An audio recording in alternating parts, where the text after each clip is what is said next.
मैया की पूजा में भांति भांति के फलों और ठेकुआ का प्रसाद चढ़ाया जाता है। इसका व्रत भी किसी कठिन साधना से कम नहीं होता। छठ पूजा की एक और खास बात होती है कि इसमें पूजा के लिए जिन वस्तुओं का इस्तेमाल होता है उसे समाज के विभिन्न लोग मिलकर तैयार करते हैं। इसमें बांस की बनी टोकरी या सुपली का उपयोग होता है। मिट्टी के दियों का अपना महत्व होता है। इसके जरिए चने की पैदावार करने वाले किसान और बतासे बनाने वाले छोटे उद्यमियों का समाज में महत्व स्थापित किया गया है। इनके सहयोग के बिना छठ की पूजा संपन्न ही नहीं हो सकती। छठ का पर्व हमारे जीवन में स्वच्छता के महत्व पर भी जोर देता है। इस पर्व के आने पर सामुदायिक स्तर पर सड़क, नदी, घाट, पानी के विभिन्न स्रोत सबकी सफाई की जाती है। छठ का पर्व एक भारत श्रेष्ठ भारत का भी उदाहरण है।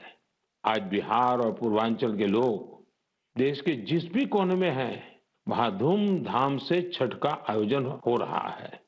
दिल्ली, मुंबई समेत महाराष्ट्र के अलग अलग जिलों और गुजरात के कई हिस्सों में छठ का बड़े पैमाने पर आयोजन होने लगा है। मुझे तो याद है, पहले गुजरात में उतनी छठ पूजा नहीं होती थी, लेकिन समय के साथ आज करीब करीब पूरे गुजरात में छठ पूजा के रंग नजर आने लगे हैं।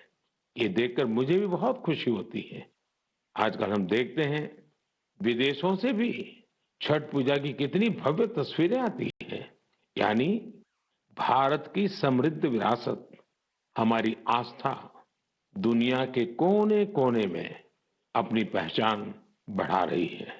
इस महापर्व में शामिल होने वाले हर आस्थावान को मेरी तरफ से बहुत बहुत शुभकामनाएं। मेरे प्यारे देशवासियों, अभी हमने पवित्र छठ पूजा की बात की, भगवान सूर्य की उपासना की बात की। तो क्यों न सूर्य उपासना के साथ साथ आज हम उनके वरदान की भी चर्चा करें। सूर्य देव का ये वरदान है सौर ऊर्जा, सोलर एनर्जी। आज एक ऐसा विषय है जिसमें पूरी दुनिया अपना भविष्य देख रही है और भारत के लिए तो सूर्य देव सदियों से उपासना ही नहीं, जीवन पद्धति के भी केंद्र में रह रहे हैं। भारत आज अपने पारंपरिक अनुभवों को आधुनिक विज्ञान से जोड़ रहा है। तभी आज हम सौर ऊर्जा से बिजली बनाने वाले सबसे बड़े देशों में शामिल हो गए हैं। और ऊर्जा से कैसे हमारे देश के गरीब और मध्यम वर्ग के जीवन में बदलाव आ रहा है, वो भी अध्ययन का विषय है। तमिलनाडु में कांचीपुरम में एक किसान है, थिरु के एजिलन। इन्होंने पीएम कुसुम योजना का लाभ लिया और अपने खेत में 10 हॉर्स पावर का सोलर पंप सेट लगवाया। अब उन्हें अपने खेत के लिए बिजली पर कुछ खर्च नहीं करना होता है। खेत में सिंचाई के लिए अब वो सरकार की बिजली सप्लाई पर निर्भर भी नहीं है। वैसे ही राजस्थान के भरतपुर में पीएम कुसुम योजना के एक और लाभार्थी किसान हैं, कमल जी Meena.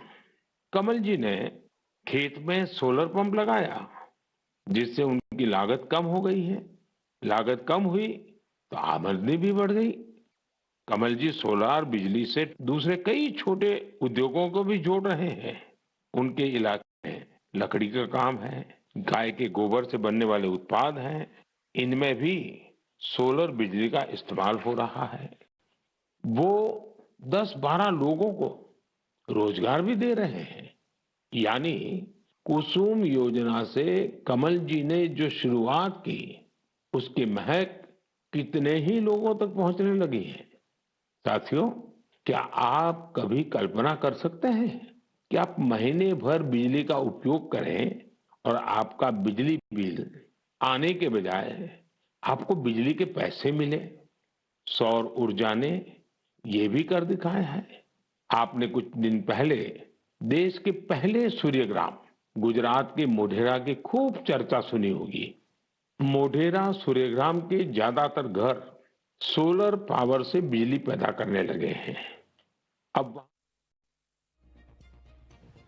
Right, that is the Prime Minister there addressing the 94th Mann Ki Baat, his monthly radio address where he directly talks to people. And there, of course, he also started the address today, as you saw him, by greeting people and wishing them on the occasion of Chhath.